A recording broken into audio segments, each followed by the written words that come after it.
Good morning everyone. तो आज हम पढ़ेंगे विलियम वर्ड्सवर्थ, जिनका जन्म होता है 7 अप्रैल 1770 को, जो कि बहुत ज़्यादा इम्पॉर्टेंट है। इन्हों की जन्म की तारीख बड़ी ज़्यादा इम्पॉर्टेंट है क्योंकि पेपर 2-3 बार आ चुकी है वर्ड्सवर्थ की बर्थ डेट। ठीक है, याद करना भी सौखा है। क्यों? क्योंकि ये क्या है, 7 अप्रैल 1770। ठीक है, 3 बार तो 7-7 ही आ रहा है। और डेथलाइन भी याद करनी है भाई, 23 अप्रैल 1850। इंग्लिश रोमांटिक पोइट है। इन्होंने सैमुअल टेलर कॉलरिज के साथ लिरिकल बैलेड लिखी, जो कि 1798 में आती है और रोमांटिक एज का यहीं से आगाज़ हो जाता है।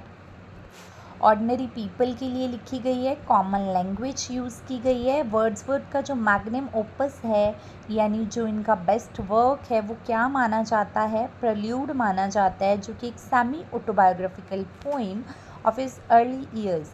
मतलब इसमें उसने अपनी जो अर्ली ईयर्स थे, बचपन वाले दिन थे, साल थे, उसके कुछ बायोग्राफिकल एलिमेंट्स यूज़ करे हैं। He was born in the Lake District, so one of 3 lake poets along with Coleridge and Southey. देखो वो क्या है, लेक डिस्ट्रिक्ट में पैदा हुआ, तो जो बाकी के लेक पोइट्स हैं 2, उनके साथ साथ ये भी एक लेक पोइट है। कौन कौन है ये 3? William Wordsworth, Coleridge and Southey. ठीक है, वर्ड्सवर्थ की बेस्ट नोन पोइम मानी जाती है डैफोडिल्स।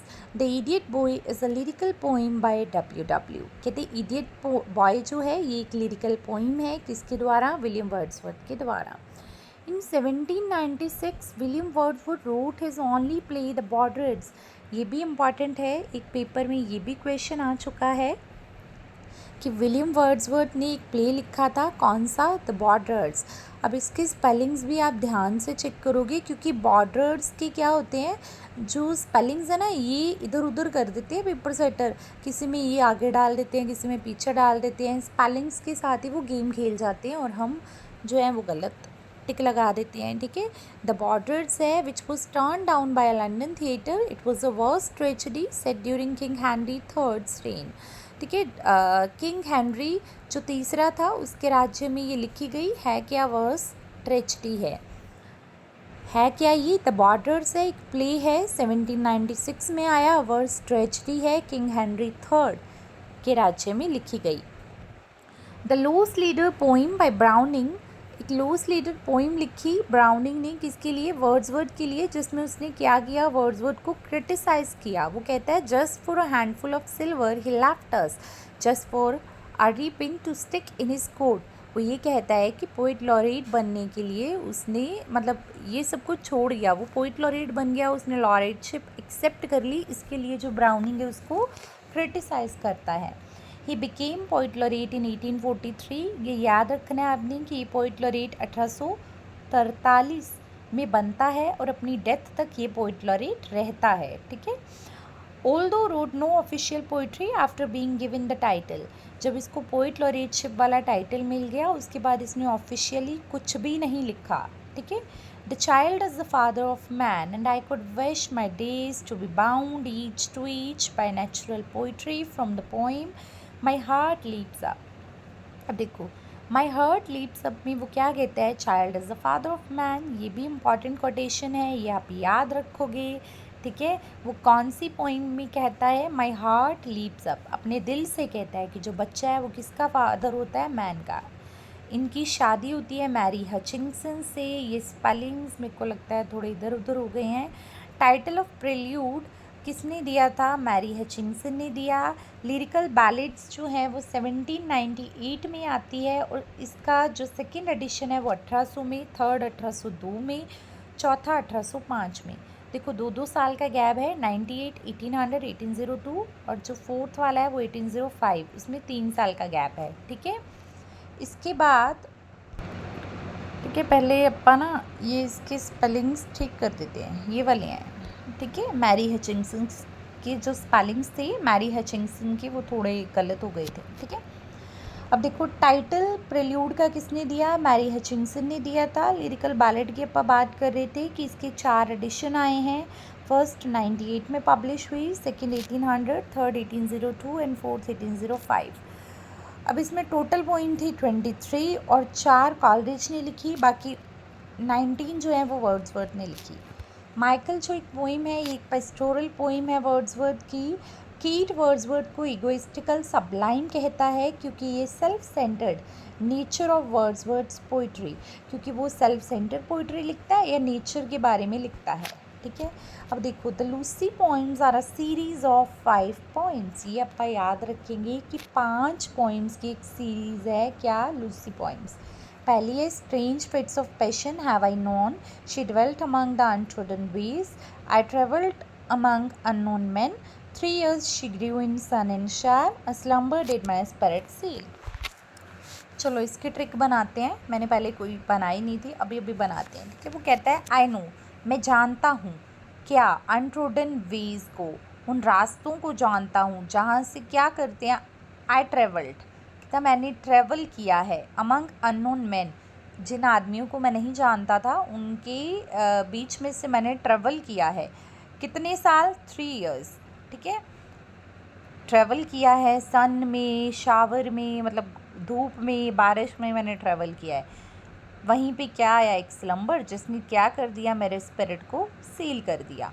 मैं जानता हूँ अनट्रोडन वेज को, जहाँ से मैंने ट्रैवल किया, अननोन मैन के बीच, सन के अंदर ट्रैवल किया, शावर के अंदर ट्रैवल किया, फिर एक स्लम्बर आया जिसने मेरे स्पिरिट को सील कर दिया। In Book 12 of the Prelude, William Wordsworth describe what he calls sports of time। एक sports of time इसने दिया है टर्म टाइप, तो ये कहाँ पे दिया है उसने, प्रेल्यूड की 12th बुक में इसके बारे में उसने डिस्क्राइब किया है। अगर आप इस वीडियो को ध्यान से देख रहे हो तो आप मेरे क्वेश्चन का आंसर देना कि प्रेल्यूड में टोटल कितनी जो बुक्स हैं। ठीक है, प्रेल्यूड में टोटल कितनी बुक्स हैं ये आप कमेंट करके मेरे को बताना। पोइम्स इन 2 वॉल्यूम्स। ठीक है, इसमें बड़ी सारी पोइम्स है वर्ड्सवर्थ की जिनकी हम बात करते हैं। I wandered lonely as a cloud, sometimes anthologized as the daffodils. देखो, डैफोडिल्स का ही एक नाम है, I wandered lonely as a cloud. ठीक है, ये आप याद रखेंगे। माई हार्ट लीप्स अप, जिसमें मैंने आपको वो कोटेशन बताई थी, the child is the father of a man वाली। ठीक है, ऑड जो ये लिखता है, intimation of immorality, Ode to Duty, The Solitary Reaper, London 1802, The Word is Too Much with Us भी है आई थिंक इसके पीछे। ठीक है, इंपॉर्टेंट वर्क्स की बात करें, द रिकल्स पोइम है, the excursion being a portion of the recluse, a poem 1814, long poem by romantic poet William Wordsworth है। कौन सी, द एक्सकर्शन, और इसमें अपने को ये बताते हैं कि 9 बुक्स हैं। ठीक है, मैंने इसको लर्न किया था, जो एक्सकर्शन के लेटर्स हैं, EXCURSION, वो क्या है, वो 9 है। और इसमें क्या आती हैं, फिर 9 ही बुक्स आती हैं। क्या आती हैं, 9 बुक्स। अब इसके आप स्पेलिंग्स देखो कितने हैं, स्पेलिंग नहीं सॉरी, लेटर्स देखो कितने हैं, 9, तो इसमें कितनी बुक्स हैं, 9। लंदन 1802 में वर्ड्सवर्थ ने क्या किया है, क्रिटिसाइज़ किया है English people as stagnant and selfish, and Ulysses 17th century poet John Milton. ठीक है, इंग्लिश पीपल को उसने सेल्फिश बोला है, और किसको यूलाइज करता है, जॉन मिल्टन को, 17th सेंचुरी पोइट को, लंदन 1802 में। I wandered lonely as a cloud, the inspiration for the poem came from a walk Wordsworth took with his sister Dorothy. देखो, इसमें कहते इसकी इंस्पिरेशन उसको कहाँ से मिली, वो अपनी बहन डॉरथी के साथ क्या कर रहा था, मतलब एक वॉक कर रहा था, तो वहीं से उसको इसकी इंस्पिरेशन मिली। पूरा नाम I wandered lonely as a cloud है, 1807 में आई।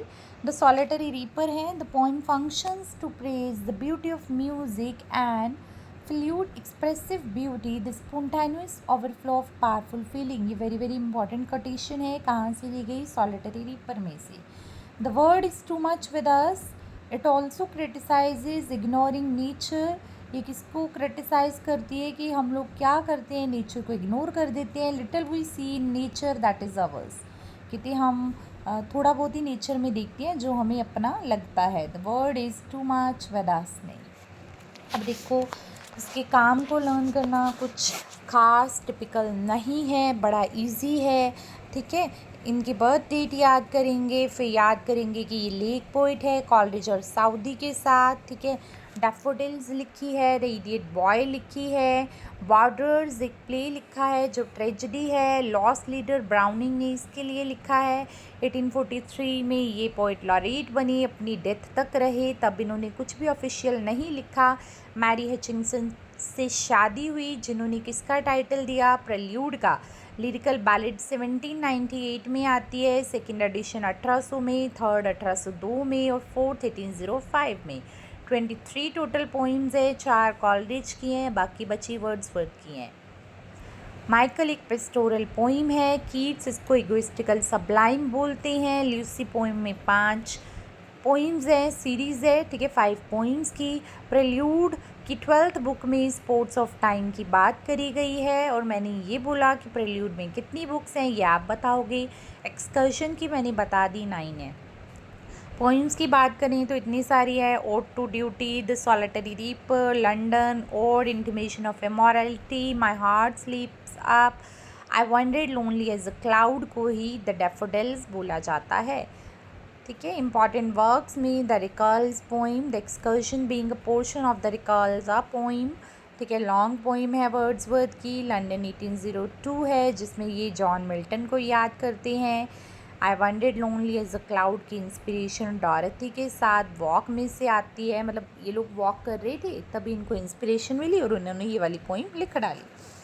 सॉलिटरी रीपर है, उसके बाद the world is too much with अस, जिसमें ये क्रिटिसाइज़ करते हैं कि हम लोग क्या कर देते हैं, नेचर को इग्नोर करते हैं, ठीक है।